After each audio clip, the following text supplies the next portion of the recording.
राष्ट्रीय रक्षा यूनिवर्सिटी सुरक्षा संवाद March 2021. Empathy in policing, a symbiotic effect. Friends, the police are the only wing of the government with a strong presence at the grassroots level 24 hours a day and all 7 days of the week. For the coronavirus pandemic, there was not much time to prepare. But the police had prior experience of imposing curfew in troubled areas, where force is applied first and questions asked later. From handling the deluge of thousands of migrant laborers, issuing advisories for the people, providing timely information, making and inspecting shelter homes, distributing food and essential medical supplies, operating the control room helplines, to counseling citizens through various innovative ways, including singing songs, the police had their hands full. Working understaffed and with scant resources, but always with grit and compassion, the human face of the police was clearly visible through these actions. Empathy is essential.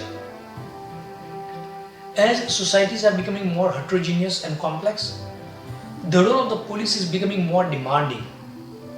To fulfill this role, police needs several widely recognized skills and personal qualities, but less is known about how they are valued by police recruits. Policing has changed considerably over time and become an increasingly multifaceted profession, where typical roles and tasks can vary strongly depending on numerous contextual factors. Till a couple of years back, cybersecurity, which is also an essential part of internal security, law and order, with wide global ramification, was unknown to us, and all of a sudden, we all are facing this challenge. We expect our cyber police to prevent, reduce, and control all challenges, and if they are unable, we tend to judge harshly.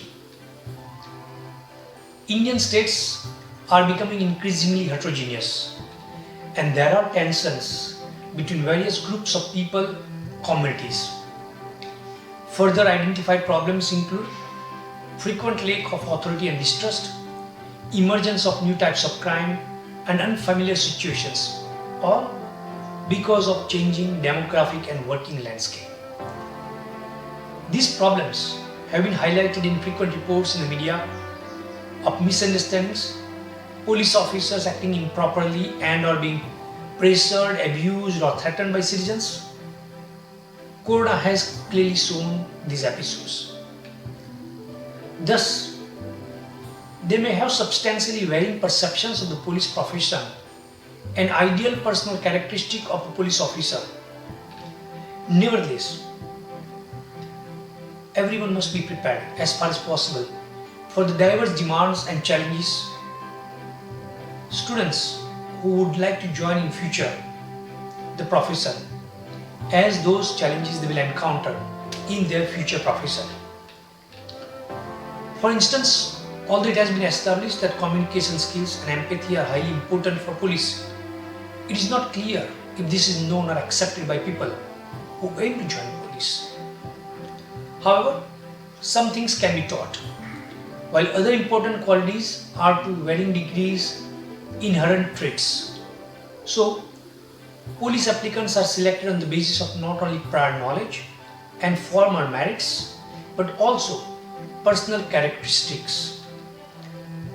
Since police work involves numerous personal encounters with people in various kinds of distress and often highly charged, stressful or dangerous situations, it is important for police to have the abilities to understand, cope and communicate effectively in such situations. Whereas almost all professions have to deal largely with one category of communicating, police has to deal with all categories, from politician to pedestrians, to ensure law and order. For example, police officers must have capacities for various kinds of interactions with citizens including people who have committed, witnessed, or are victims of crime. In cybercrime days, if someone is reported that police does not know any cybercrime and how to handle it, much as it may be true, the fact that they are not even having training, their qualifications, environment, no time. Why we show enormous empathy about judges and no complaints are made or can be made because they are particularly community which is immune from complaints and they can pass orders and try to portray as the sole custodian of empathy of the society. Police does it as well. But does police get enough recognition? For instance, in one report by Lord and Friday had shown that college educated officers tend to be more flexible and possess more effective communication skills in comparison to officers without college degrees. Rashtriya Raksha University is aptly filling this role. It will be important in the days to come that minimum qualification to join any police role is graduation, which will give enough time to learn and be aware of the demands of our multicultural society. The ability to form good relationships with the citizen is crucial for policing in democratic societies, where the power of the police should lie in the common consent of the public rather than power of the state. It is also crucial for successful community policing, that is, strategies rooted in establishment and maintenance of good relations between the police and citizens. A key characteristic in this context is empathy, the ability to connect emotionally within appropriate constraints to other people. This is seen as a key component for human interaction, especially communication, and lack of empathy frequently leads to misunderstandings or locked positions, which have severely adverse consequences. Experience of higher education is associated with more frequent exposure to people with different ethnic, religious, economic and social backgrounds, which is important for developing a more flexible value system and more positive attitudes towards these groups. For example, a Gujarati constable helping a Tamil person will better provide help if he would have been aware of little bit of Tamil culture. This can easily happen in university like Rashtriya Raksha University. As India becomes more diverse, mobility increases, the national culture of empathy is becoming an essential aspect. RRU is incorporating academic status to police academies in higher education system, and empathy training will also now get an academic status. In one study on Scottish police, it was seen that the act emphasizes the importance of localism, stating that the purpose of policing is to improve the safety and well-being of persons, localities and communities, collaborate with other local agencies and minimize harm while preventing crime. They also argue that the centralization has weakened local work in practice and led to higher prioritization of enforcement activities than community relations. But friends, community relations is something very important, particularly in the multicultural rural society of India. And therefore, I argue that integrated police force is helpful as far as developing inter-community relations in different parts of India is concerned. Look at the farm protests, lockdowns, and see the Herculean challenges our police have been facing. How many reports were there? Everyone is busy focusing on the protesters and covering political news. What about those who have been controlling the crowds, saving lives, and allowing the normal lives without any major disruptions? Empathy is a basic human tool with enormous great potential. Empathy has evolved in humans and other mammals over time. It allows us to understand the emotions of others and share in those emotions. Expressing empathy has many advantages. It increases cooperation. We like to help each other when we feel that we are understood. It reduces stress and it may even feel good. When police listen and express understanding during their interactions with citizens, they are more likely to be trusted, legitimized, and deemed effective in protecting the community. We have to create simulations of hectic, chaotic, commotional situations for training purposes and see how we can provide excellent culture of creating, maintaining and nurturing empathy in police and citizens alike. A lack of sympathy can also have many undesirable consequences. A neuroscientist, Tanya Singer, shows that empathy is greatly reduced when someone believes that he or she has been treated unfairly. Subsequently, the individual is much less likely to cooperate with the person who has wronged them. This is easily translated to findings from police studies which show that when police are unempathetic during encounters, citizens believe that they were treated unfairly. Over time, the belief that the police are unfair and untrustworthy leads citizens to begin to view the police as less legitimate, making cooperation less likely.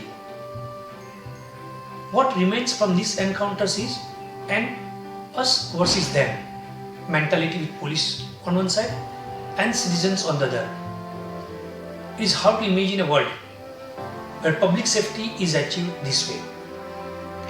Simple steps such as listening and communicating can help transform stressful situations into community building exercises. Police training should take seriously the importance of empathy and incorporate into their core curricula. Officers should be trained to recognize and respond appropriately to concerns expressed by citizens and communities. Such a process should not replace traditional safety and enforcement training, but rather should be a focal point of additional training. Civilians should also be encouraged to empathize with officers. Police jobs, as I mentioned, are potentially dangerous and they face difficult decisions about various use of force. Police understands your pain and that they understand outcry too. Officers respond to the scenes of heinous crimes and bring order to chaos, restoring a sense of safety and security in the presence of violence or catastrophe. In this regard, police can be more than law enforcers in their community. Additionally, myriad of situations require them to provide emotional support to persons impacted by crime. For example, abused children, battered women, victims of robbery, assault, rape, or survivors of natural disasters and other catastrophic events. These distraught individuals often respond untreated. Here, police serve as caregivers, or one can call compassionate warriors. Their unique role in helping to mitigate human suffering renders officers uniquely positioned to recognize and identify individuals traumatized by overwhelming events. When victims experience chaotic and horrendous incidents, police represent the most reliable and prominent sources of order, information and support at the scene. Let me also talk on three important concepts related to empathy: compassion fatigue, compassion satisfaction, and moral injury. Compassionate fatigue is a condition characterized by emotional and physical exhaustion, leading to a diminished ability to empathize or feel compassion for others, often described as the negative cost of caring. However, based on their professional and research experience with law enforcement agencies, one research suggests that police compassion fatigue should not only refer to police inability to disengage from horrific events they encounter. Alternatively, some police who repeatedly confront violent and tragic circumstances may become emotionally detached or numb. Within the context of police work, this fatigue relates to police powerful desire to help or save traumatized victims and to perform their duties in a manner that make such individuals feel better and safe. Nonetheless, this type of motivation in many cases is limited, especially when police respond to situations where victims already suffer from the emotional havoc brought by their horrendous experience. When ill-equipped to deal with the acute reactions of victims and witnesses, police often may doubt their ability to mitigate the suffering of those involved in these incidents. Significant research also has shown that compassion fatigue can have an incapacitating impact on frontline professionals' well-being, decision-making ability in critical situations, and overall job performance. In addition, it may negatively impact their cognitive processes, emotions, and behavioral patterns with family and friends, because its effects cannot be left at work and may disrupt the adaptive transition from shift work to family environment. It is in this respect the Rashtriya Raksha University is planning to establish a compassion fatigue training clinic. If you are willing to professionally serve, please write to Dr. S.L. Vaya, the Director of School of Criminology and Behavioral Science of the University. For instance, police serving in child exploitation units may experience symptoms of compassion fatigue, such as feeling emotionally overwhelmed or having a lack of concentration as a result of providing abused children with long-term support during investigations. In other cases, compassion fatigue produces signs that a police may not notice. For example, what police experience in the line of duty regarding victims suffering may lead to emotional numbness or isolation. What for an ordinary citizen is a lifetime experience, for the police officer it is a daily routine. Thus, there is and there can be a mismatch between the expectations of compassion versus compassion fatigue. It is certainly important that police does his duty dutifully, but he will be able to perform much better if we all become more law and order compliant, so police does not face chaotic situations all the time. And it is the police respond to the scenes of heinous crimes and bring order to chaos, restoring a sense of safety and security in the presence of violence and catastrophe. We at home are unable to do control. These police officers do on a daily basis. Next is the compassion satisfaction. It refers to the gratification that officers derive from helping those who suffer. Sometimes police may suppress their emotions or disengage while focusing their attention solely on investigative aspects of the incident. Perhaps they fail to appreciate the value of additional trauma-informed approaches that may prove critically helpful to victims and witnesses and strengthen officers' contribution to the investigation itself.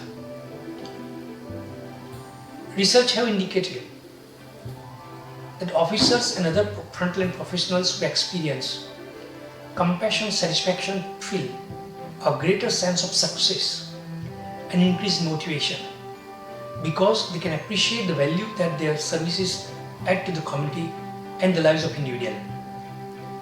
In addition, studies conclude that police with high levels of compassion, satisfaction tend to show greater job performance, more commitment to their duties, and higher levels of self-perceived well-being at home as well as in the community. Clinical familiars in this respect can play a vital role in helping officers improving their levels of compassion and satisfaction. One way is to partner with upper level administrators to develop programs that identify and celebrate the success of the police at large. For instance, briefing or debriefing sessions often focus primarily on facts and issues that may have emerged during the previous shift. However, clinical practitioners, as part of ongoing partnerships and based on their training and familiarity with law enforcement, could attend such meetings and work with officers and their supervisors to identify and focus on positive incidents that occur, such as achievements, moments of gratitude, and pleasant social interactions. Because police officers appear to view these type of acts as routine aspects of their work, they may not take the time to reflect upon and feel grateful to the services they provide for their communities. Additionally, partnerships between police officers and clinical practitioners have proven successful in the context of treatment and referral of crime victims. Administrators, high-ranking police administrators at state and district levels in India, like Inspector Generals and Superintendent of Police, can promote a focus on compassion satisfaction by inviting police, SHO level, constable level to report any success or positive interactions and to command them and communicate these more broadly to the whole department. This approach would give administrators the opportunity to share the value of their work with their supervisors and peers through the organization. But it would also help them to appreciate their accomplishments, even the minor ones, while receiving the acknowledgement and support of the community structure, which in turn would establish an important departmental tone and set of values. Community policing. Friends, community policing is an important particle of police in India, and they often form partnerships with our local police stations. They can help foster compassion and satisfaction by sharing their stories of officers' accomplishments and expressing their appreciation of them. RRUs plan to have a radio station, and we believe this type of service will become possible and RRU contribution too. This feedback can help police gain a grounded perspective of how their work plays a vital role in maintaining peace and order, but also the overall level of satisfaction within a particular community. Police organizations, we at RRU are planning to put emphasis on the value of increased training for law enforcement professionals related to dealing with children and families impacted by traumatizing events. Especially one center for child and women and one center for anti-human trafficking are already working. We would like to develop a toolkit which can offer an exemplary and tangible way of increasing police knowledge and enhancing responses to children and families exposed to violence and other tragic incidents. I believe this will further help police to achieve greater confidence, a sense of effectiveness, and professional satisfaction. Another important aspect is the moral injury. Moral injury is what we can consider perpetrating, failing to prevent, bearing witness to or learning about acts that transgress deeply held moral beliefs and expectations. In society like ours, this is an important part of life. It is argued that mistakenly taking the life of a civilian, witnessing or participating in atrocities, seeing the aftermath of human remains, or having the inability to help women and children in particular conflicting situations do linger in the minds of police or soldiers for the matter for a very, very long time. And as a result, moral injury is accompanied by feelings of guilt and shame thereafter. And the feeling of shame is more destructive than the guilt, as it evaluates and condemns the self as powerless and worthless, which leads to externalizing the inner conflict to anger. As I mentioned earlier, hearing stories from victims of sexual assault or being exposed to images of child exploitation can lead police to experience compassion, fatigue, and moral injury. These experiences can alter beliefs about the safety and benevolence of the world, as well as beliefs about the trustworthiness of human beings. Thus, compassion fatigue, compassion satisfaction, and moral injury among law enforcement personnel are closely related. More specifically, I would say officers may be encouraged to journal or write letters of appreciation, to engage in mindfulness techniques, to promote appreciation for the value of their service to the community. Police put themselves in high-risk situations and even sacrifice their lives to maintain peace and order. Yet, police may view these sacrifices as part of their normal job duties and be unable to see the value of their service. And in this regard, I would like to close my monthly Suraksha Samvad with some pertinent quotes of His Holiness Dalai Lama on sensitivity, empathy, and compassion in law enforcement, which he talked at the India Police Foundation on 17 February 2021. He quotes, "I'm happy with the Indian police. I'm not afraid of them. Every morning when I step out of my house, I see police officers there who protect me day and night. I greet them and we often share a joke. If Dalai Lama can do, we shall also do from time to time." His Holiness mentioned that members of the police and army who guard the borders are protecting not only the land but also the culture and values that have evolved here. They are making sacrifices in defense of principles. Therefore, they should be courageous and determined to carry on. He says, "It's basic human nature to be compassionate. The benefit that simple kindness brings the community is a matter of common sense. To strengthen these positive qualities, we need to combine the ancient Indian principles of ahimsa and karuna with modern police education." Friends, as the RRU bring trained, educated research and extension-led perspective to the whole policing ecosystem, let me also invite you to join to listen Women Empowerment in Security and Police discourse. Madam Jija Hari Singh, former Director General Karnataka Police, will speak on women and police entrepreneurship and ethics, a reputation as a differentiator, on 8 April at 11:30. RRU has initiated distinguished lecture series for women empowerment, and every 8th day of the month we will have a distinguished speaker sharing needs, interests and concerns on this vital subject of our society's efforts for inclusive growth, development and security of the nation. Jai Hind.